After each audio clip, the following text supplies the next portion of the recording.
Alhamdulillah, alhamdulillahilladzi arsala rasulahu basyiran wa nadhiran wa da'iyan ila Allahi bi'iznihi wa sirajan munira. Ashhadu an la ilaha illallah wahdahu la syarika lah wa wa ashhadu anna sayyidana Muhammadan abduhu wa rasuluh wa habibuhu wa khaliluh sayyidul anbiya'i wal mursalin. Allahumma salli wa sallim wa barik ala hadha an-nabiyyil karim wa rasul sayyidis sanadil azim sayyidina wa maulana Muhammadin wa ala alihi wa sahbihi ajma'in, amma ba'd. Fa ya ibadallah ittaqullah waf'alul khairat wajtanibu 'anis sayyi'at la'allakum tuflihun. Qala Allah ta'ala fi kitabihil karim ba'da a'udzu billahi minasy syaithanir rajim wa la takunu kalladzina tafarraqu wa ikhtalafu min ba'di ma ja'ahumul bayyinat wa ulaika lahum 'adzabun 'adzim. Ma'asyiral muslimin jamaah Jumat rahimakumullah, marilah senantiasa kita panjatkan puji syukur kehadirat Allah Subhanahu wa taala. Berkat rahmat dan hidayahnya kita semua dapat berkumpul di masjid yang insya Allah dimuliakan oleh Allah Subhanahu wa taala dalam rangka menjalankan salah satu perintahnya, yakni melaksanakan ibadah salat Jumat berjamaah. Ma'asyiral muslimin rahimakumullah, dan marilah kita juga selalu meningkatkan ketakwaan kita kepada Allah Subhanahu wa taala dengan menjalankan segala perintahnya dan menjauhi segala yang dilarang oleh Allah Subhanahu wa taala. Apalagi saat ini kita berada dalam bulan Zulhijjah, bulan yang dimuliakan oleh Allah Subhanahu wa taala. Dalam firman-Nya, inna 'iddatasy syuhuri 'indallahi 12 syahran fi kitabillah yauma khalaqas samawati wal arda minha arba'atun hurum. Bahwasanya ketetapan bulan dalam ketetapan Allah Subhanahu wa taala adalah 12 bulan, dan di dalamnya ada 4 bulan haram atau 4 bulan yang disucikan. Apa saja 4 bulan yang disucikan itu? Yakni bulan Zulqa'dah, bulan Zulhijjah, bulan Muharram, dan bulan Rajab. Maka pada 4 bulan mulia ini, 4 bulan yang disucikan oleh Allah Subhanahu wa taala, dalam lanjutan ayatnya, ya tazlimu fihi akan kusaku sorry, janganlah engkau berbuat zalim di dalamnya. Ini menegaskan bahwa 4 bulan ini jangan sekali-kali kita berbuat zalim di dalamnya. Kalaupun kita tidak bisa, maka jangan kita isi dengan kezaliman dalam 4 bulan mulia ini.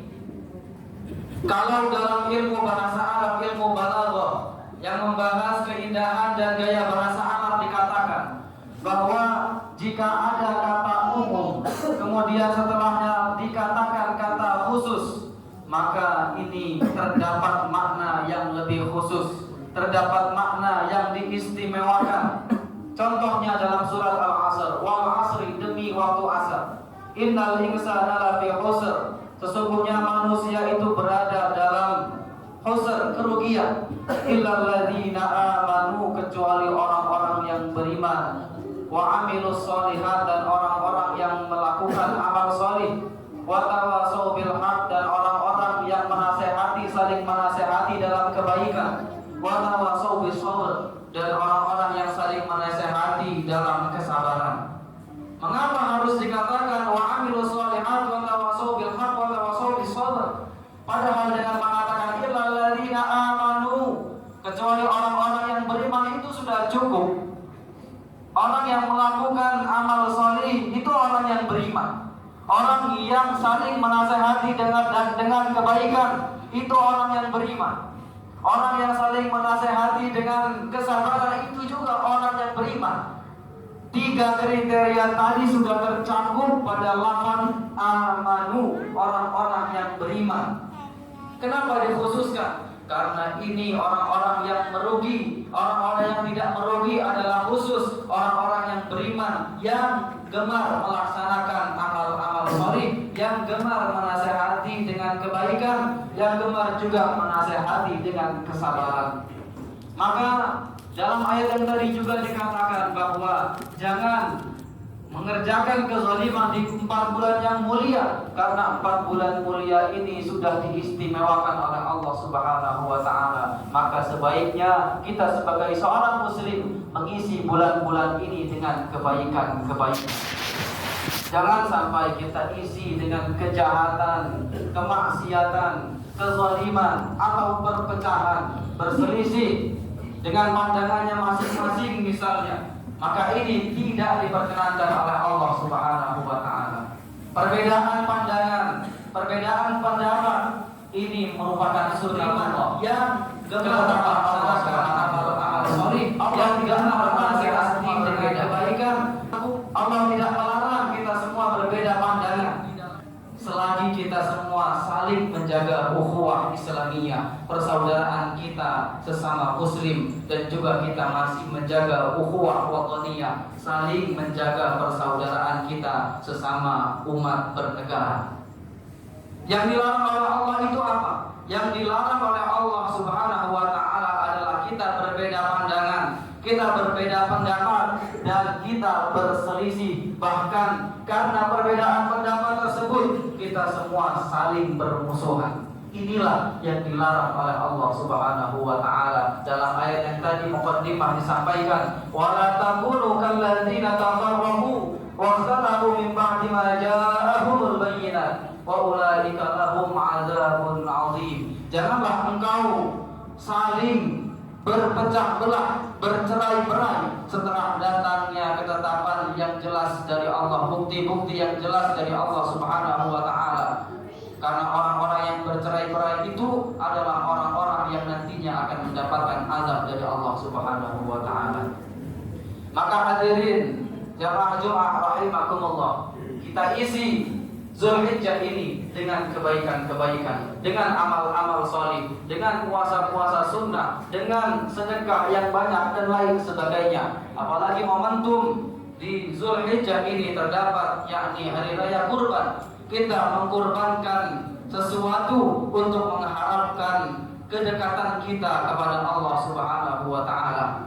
Karena kurban ini artinya secara luas, bukan hanya menyembelih hewan saja, tetapi kurban adalah melakukan aktivitas, suatu kegiatan yang mendekatkan diri kita kepada Allah Subhanahu wa taala. Apapun itu, kalau aktivitas itu untuk mendekatkan diri kepada Allah Subhanahu wa taala, berarti kita berkurban kepada Allah Subhanahu wa taala. Namun penyembelihan hewan itu hanya sekedar simbolis saja. Bukan hewan itu yang diinginkan oleh Allah Subhanahu wa taala, tetapi yang diinginkan adalah bagaimana motivasi diri kita untuk berkurban, menyedekahkan harta kita yang tidak sedikit kepada orang lain dengan ikhlas, sabar. Inilah yang dinilai oleh Allah Subhanahu wa taala. Karena lan yanalallahu luhumuha wala dima'uha walakin yanalallahu taqwa minkum. Allah tidak menerima daging-daging yang kau sembelih, hewan-hewan yang kau sembelih, tidak juga darah yang gemar melaksanakan takwa, yang gemar menasehati dengan kebaikan. Kita semua tingkatkan kualitas kita dengan rela berkorban untuk Allah Subhanahu wa taala dalam hal apapun itu. Pejuang-pejuang kita yang memerdekakan Indonesia ini juga berjuang berkorban. Bahkan dalam hati pejuang punya slogan. Apa slogannya? Merdeka atau mati. Kalau tidak merdeka, maka lebih baik mati. Ini korban, korban yang luar biasa. Semangat yang kuat, teguh hatinya, berpendirian teguh, sepenuh hati. Maka begitu juga kita berkorban, jangan setengah-setengah. Jangan kita berkorban hanya mengharapkan imbalan dari orang lain, hanya ingin dilihat bahwa kita ini adalah orang yang mampu atau lain sebagainya. bahwa kita berkorban itu sepenuh hati karena ingin mendapatkan berkah dan kedekatan kepada Allah Subhanahu wa Ta'ala, bukan hal yang lain. Maka kita pilih juga dalam kurban itu adalah hewan-hewan yang tidak cacat. Maka inilah bentuk sepenuh hati kita berkorban kepada Allah Subhanahu wa Ta'ala. Ma'asyiral muslimin jamaah rahimakumullah. Al-Imam Al-Ghazali dalam kitabnya Ihya Ulumuddin, beliau menjelaskan bahwa hakikatnya berkurban itu adalah menyembelih sifat-sifat kebinatangan yang ada dalam diri manusia untuk membuka tirai mendekatkan diri kepada Allah Subhanahu wa Ta'ala. Karena dalam hati kita, dalam diri kita ini punya sifat-sifat kebinatangan, punya nafsu. Dalam diri kita ada dua nafsu, yakni nafsu syahwat dan juga nafsu ghadab. Nafsu syahwat ini adalah bentuk daripada sifat binatang jinak. Sifat